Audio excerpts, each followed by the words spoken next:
whether member or non-member, these accused persons by the ICC should be accorded the protection of a competent judicial authority. Hindi lang Article 59. Hindi na natin i-cite yung Article 59. We can cite Article 9 of the International Covenant on Civil and Political Rights. We can cite Articles 8 and 9 of the Universal Declaration of Human Rights. We can cite state practice. I already repeated many times the El Masri case na SIM. Yung El Masri na SIM case, he was a Libyan, arrested in Italy, but the Italian courts gave him succor.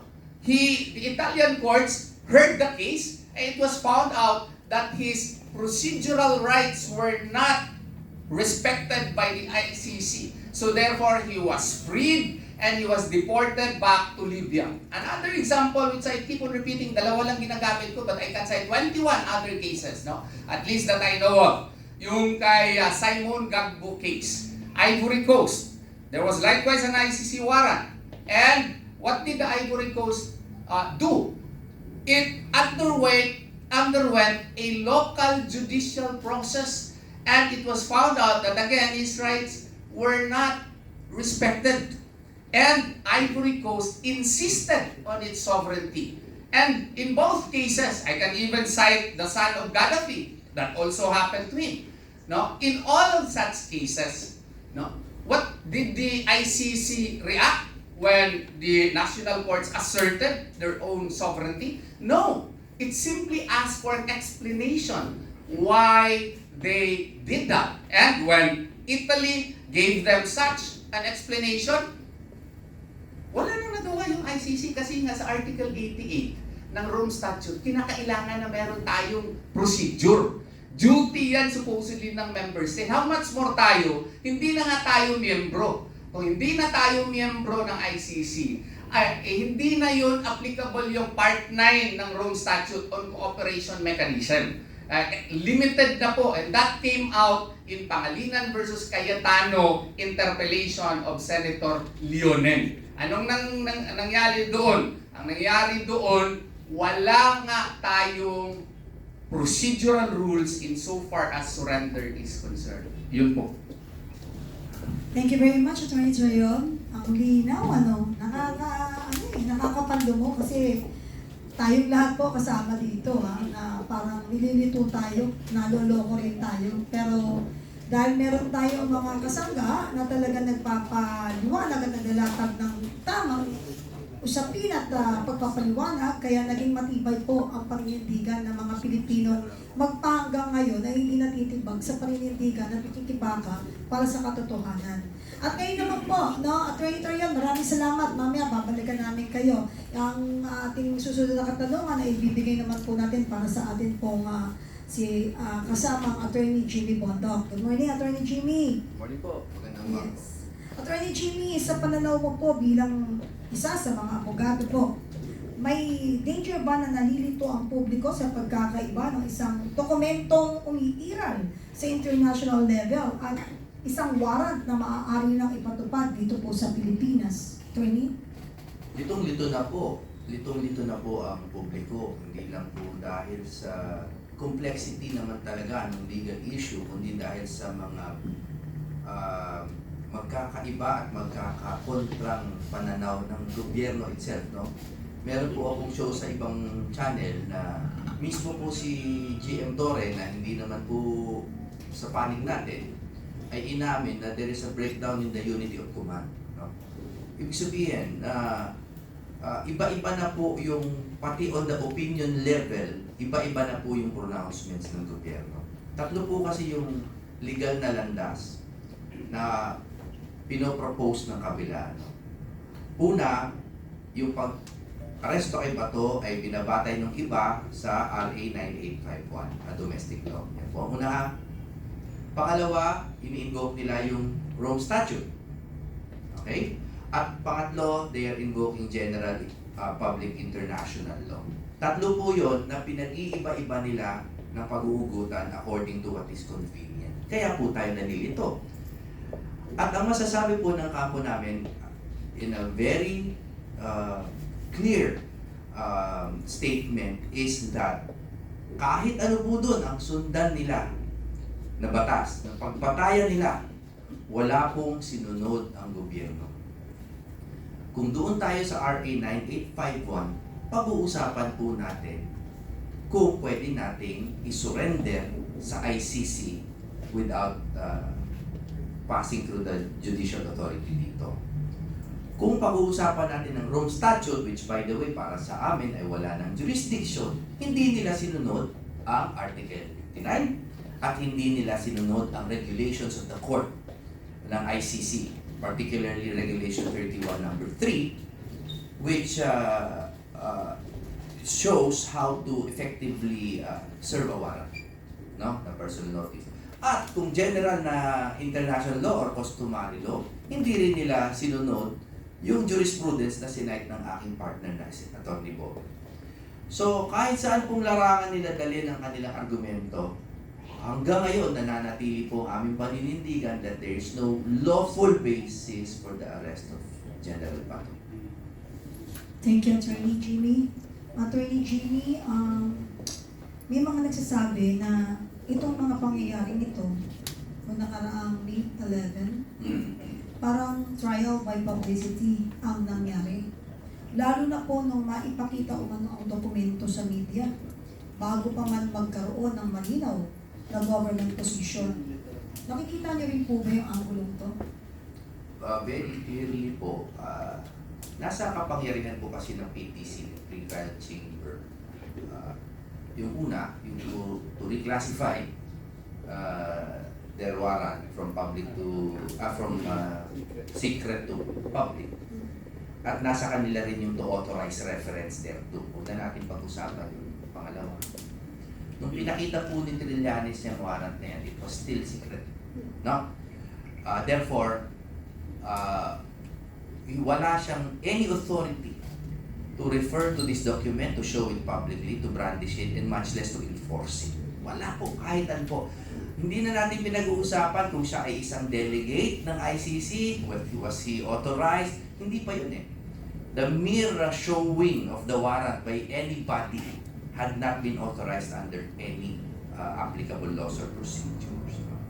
So kaya po tayo nagkakalito-lito. And then, assuming arguendo that the warrant had been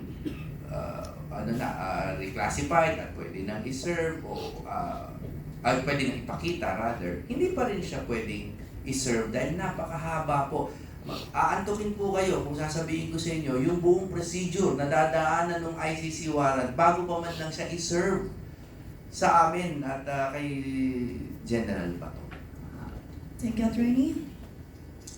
Attorney Bondo, hindi pa delikado kung ang isang pribadong individual ay tila mas nauunang makaalam o makahawak ng sensitibong dokumento kaysa mismo mga opisyal na dapat magpatupad po nito. Very dangerous precedent setting po yan kung sakasakaling mangyari. As I said in different interviews, I always invite the public to imagine the scenario that they are proposing. Imagine niyo po, kahit po sa hinaharap na makagawa na tayo ng sistema na ang warrant ng ICC or any foreign tribunal or court ay pwede nang panghawakan ng kahit sinong individual at sasabihin nila hindi na po kailangan yan dumaan sa piskalya dito, hindi na kailangan dumaan yan sa korte dito dahil foreign ito. And therefore, since they had been authorized by the President, the Office of the President, or any of the departments under the executive branch, dahil na-authorize na sila, pwede nang i-enforce yan. Can you imagine the absurdity? Na kung local charge at local warrant, rigorous yung dadaan siya sa korte at ang dami pong tumbling, ika nga ang kailangan gawin. Pero pag foreign warrant, pwede na po at the pleasure of the President ay ipahuli ang kahit sino. Can you imagine the political turmoil? That will be worse than martial law. Oo man, takot. May Wanda, kung totoong kailangan pa ng interpol-red notice at compliance sa local processes bago magkaroon ng enforcement, Attorney, may nilabag bang protocol ang sinumang kumilos na parang may immediate arrest operation ng mangyayari? At the very least, that was an attempt at arbitrary detention, attempt at an unlawful arrest, di ba? At I can imagine many other laws broken by the said individual. So, pero ang mas nilalabag po talaga nila ay hindi lamang batas kundi yung kasarilan po ng Pilipinas. And that is the worst. I know that sounds like a motherhood statement, pero yun po ang pinakamasama na nilalabag nila, yung ating karapatan to enforce our own laws and to prevent the colonial powers from imposing upon us laws that we do not recognize and giving foreign tribunals power to dictate upon our justice system. What they're actually trying to do, is they're trying to tell the Supreme Court, dito po sa comment po ng OSG, what they're trying to say to the Supreme Court is, mga boss, desisyonan nyo naman tong comment namin na hindi na kayo kailangan. Yun po ang hinihingi nila. No? They are asking the Supreme Court to decide against themselves and the country. And I really think it is dangerous. And I hope that all the authorities recognize this. Lakas ng loob ba, no? Ang lakas ng loob na gawin na yun, ha? Talaga nakaka-shock. Hindi na po kami nasasya para lang po. Hindi They kasi, have tried everything. attorney, parang ang thinking namin dito bilang isang simpleng mamamayang Pilipino na lumalaban ng batas sa araw-araw, parang saan sila kumukuha ng lakas ng loob to manipulate at saka konsintihin ang iba't ibang mga autoridad to Malinaw po. abuse. Malinaw po kung saan sila kumukuha ng lakas ng loob, and it is out of fear. It is out of fear of the scenario 2 years from now. Yeah. Malinaw. Attorney, isa na lang po. Balikan kay mamaya ni Attorney Yvette. Ano po ang masasabi ninyo? Ito, kailangan pong marinig ng lahat ng mga kababayan natin dahil yun po yung isang katanungan nila noong pa That was last week. Ngayon natin tatanungin sa inyo, baka masagot nyo bilang kinatawan at saka tagapamagitan at kayo po yung abogado ni Senator De La Rosa. Sa nangyari po last week, ano po ang masasabi ninyo sa naging desisyon ni former Senator Soto sa pakikipag-ugnayan niya di umano sa NBI, sa OSA, Office of the Sergeant of Arms, sa pagpapatupad ng sinasabing warrant of arrest? Pagdating po dyan, the reason why I want to limit my comments is obviously there's a very huge political struggle now within the Senate. At gusto kong bigyan ng konting halaga yung pagpapaliwanag ni former SP Soto na dahil wala naman siyang kaalam-alam na dadating si Bato, parang ang sinabi niya lang ay, sige, coordinate nyo lang sa OSA. Bigyan ko po natin ng kahit mga 50% na tiwala muna, no? But on the other hand, the other 50 should be reserved for our vigilance, no? That vigilance is to prevent further cooperation by any of the senators with law enforcers who have no right to arrest General Bato. And that said, also we are very happy for now that the Senate presidency has changed because we stand with Alan Cayetano. I think that has to be said. We cannot leave him out to dry, no? Kasi si SP Cayetano is not being partisan. I want that clear. I think he is preserving the integrity and the sanctity of the Senate. I don't think it's for Bato. I don't think we've seen eye to eye on all stages of our recent political history, no? Pero ang para sa kanya talaga, bahay namin to, we are one of the 3 branches, at wala kayong pinapakita pang lawful basis para arrestuhin ito. So, ba't kami magko-coordinate sa inyo? Kayo mag-coordinate sa amin pag meron kayong i-enforce out of respect. At kami, susuriin namin kung pwede nang arrestuhin si Bato. Sinabi rin po ni Senator Cayetano, pasensya ng maba ng konti, Sinabi ni Senator Cayetano, iba naman yan kung local warrant yan. Kung local warrant yan, we would have treated it like they did with Enrile, Lima, Trillanes. Pero hindi nga local yung warrant. So I think we should support Alan Cayetano in unison kung ano man ang kulay ninyo because he's preserving the integrity of the Senate. Thank you, Attorney. Yung reservation that hindi nga pwedeng sabihin lahat sa atin, we need to respect kasi it's for us, Filipino, na ma-intact din naman po yung mga dapat hindi mo na ibuka. And now, ibalik ko naman po yung tanong ulit kay Attorney Terion. Medyo nabitin po ang ating mga kababayan. May mga pumapasok din pong mga comment at mga question. No, Attorney Terion, kung supina lang talaga yon, bakit hindi agad malinaw ang paliwanag ng gobyerno mula sa simula? Yes, kung yun pala ang purpose, di sinabi ka agad nila. Pero yun nga, I doubt kung sabina nga ba yun. Kasi babalik na naman ako doon sa aking answer. Kung sabina yun ng CIDG, why would NBI serve it in the morning of May 11 of 2026? No? So, palusot na lang yun sa tingin ko. No? So, that is, in my humble view, parang naghahanap na lang siguro ng paraan para at least ma-justify. Kung sa amin yan sa mga Bisaya, palusot na lang to. No? That's my opinion on the matter. Kasi nakakatawa na merong, what you call this, merong sabina ang CIDG. Ngayon ba ang NBI adjunct office na ng CIDG? The way I see it, iba sila na agency.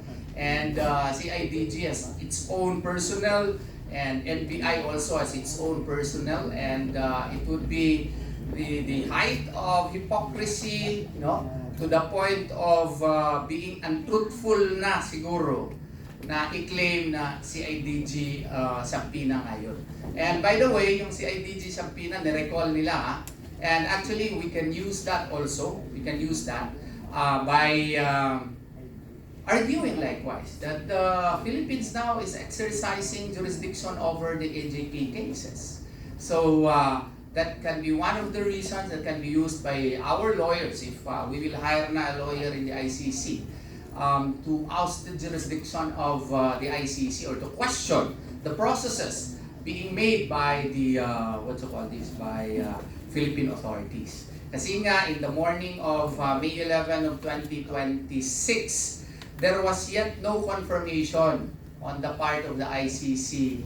There was yet no unsealing of the ICC warrant of arrest. And procedurally, even if hindi na tayo miyembro, hindi na tayo bound under Part 9 of the Rome Statute. Pero granting for the sake of argument, hindi nila na-follow at that time yung procedural mechanisms before one can implement a warrant of arrest by the ICC. So to claim na sabina yun, to my mind, and with utmost due respect, is baloney.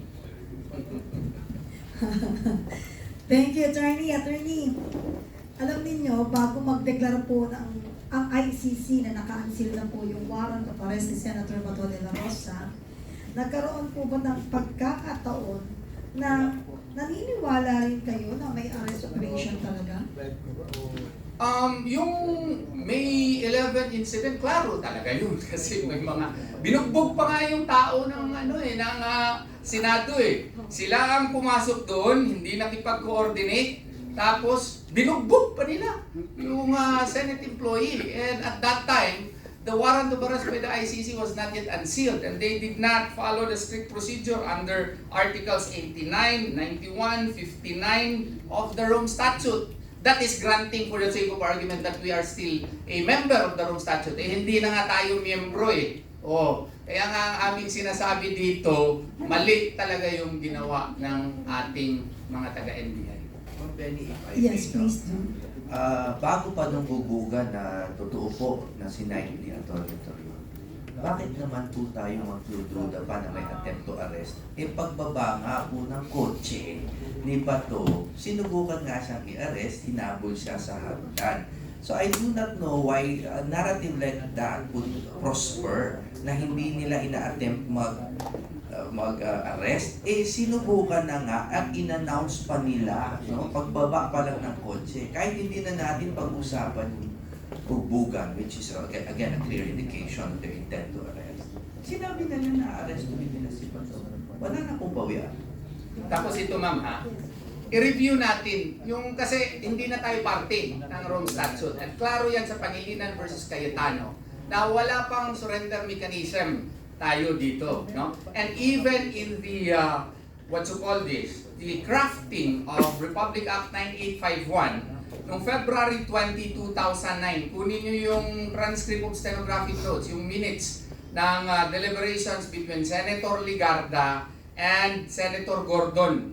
Ang sabi ni Senator Gordon noon, in order to implement what you call this, the surrender mechanism under Section 17, no? Section 17 of Republic Act 9851 is not enough.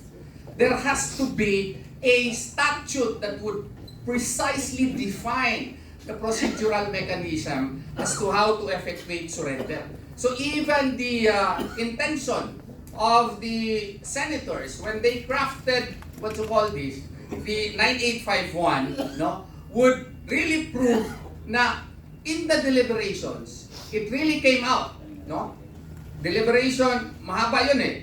During the time when Senator Ligarda was questioning, was throwing questions at Senator Gordon, lumabas po dun na it's not enough. RA 9851 is not enough. And even if we base Article 59, ha? Hindi na tayo miyembro niyan. Kalukuhan niyang sinasabi, kagaguhan niyang sinasabi na you would not anymore invoke Article 59. Ano ba yan, cherry picking? You are implementing the warrant of arrest under Article 58. We do not recognize that anymore because we believe that ICC has no more jurisdiction. But granting for the sake of argument that it has jurisdiction, we can also invoke Article 59. Anong nakasabi dyan sa paragraph 1? Oh? A state party which has received a request for provisional arrest or for arrest and surrender shall immediately take steps to arrest the person in question in accordance with its laws. In accordance with whose laws? Philippines. Anong sa Philippines ito? In accordance with its laws and the provisions of Part 9. It has to be reconciled. Ang ibig sabihin niya, anong nakasaad sa atin? Article 3, Section 2 and the Bill of Rights. Only a Filipino judge can issue a warrant of arrest. Since you do not have a surrender procedural mechanism, then we argue, wala yan. Kaya nga, pwede ba? Sabi namin, i-apply na lang natin by analogy yung extradition rules. Kasi meron tayo extradition rules. Dalawa lang yan eh. Surrender or extradition. Yung surrender, walang procedural mechanism. Nandun yan sa minutes of the interpellation of Senator Ligarda with Senator Gordon when RA 9851. So, since wala tayong law as to how to implement surrender, sabi namin, why don't we apply by analogy yung extradition? Ayaw din ng Solicitor General. Di, huwag mo i-implement yan dito. If you want to implement that, then you follow our procedure. Because our procedure is stated in the rules of criminal procedure. Huwag nyo kami sisihin. Bakit mataas yan ang procedure? Hindi kayo nagpasa ng batas eh. To implement that eh. Di, as lawyers, ako at saka si Attorney Jimmy Bondo, we have to, what you call this, argue because that is the proper thing to do. Just because you are charging Senator Bato with a grave crime, you cannot treat him as guilty right away and to shortcut the proceedings. You cannot do that because when it involves deprivation of liberty in the Philippine jurisdiction, in accordance with our laws, according to Article 59, Section 1, it has to pass through a Philippine judge. So yun ang aming argumento dyan. Hindi po pwede na itrata siya parang manok at dadalhin mo doon sa Netherlands na hindi mo idaan sa korte. Kalukuhan yan, kagaguhan yan. Alam niyo, nung last week, mga kababayan at mga